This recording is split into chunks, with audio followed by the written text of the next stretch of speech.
משמורות הטבע, מרבדים, מפרשים, משפלת החוף, כלנית וחרקום, אלף גון וצבע, והחוק שאומר, כאן אסור לכתוב.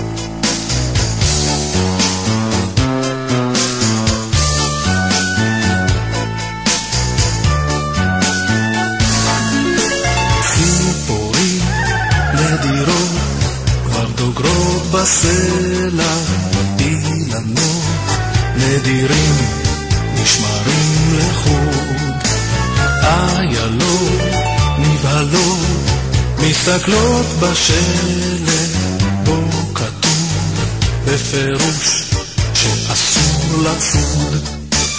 רק עליי עוד לא שמו שלג, מסביב אין לי כל גדר. לו הייתי נאמר איילת, אז היה מצבי אחר. אדוני תיזהר, אל תיגע בעירים, צבעוני ההרים ומחוץ לתחום. כל גבעה נישאה בשולי העיר היא שטח בר מגודר ואזור רשום.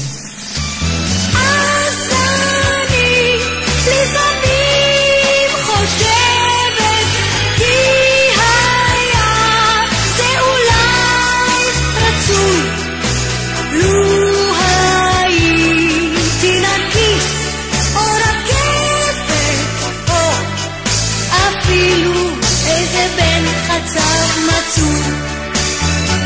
הסתכלו מה שקורה לה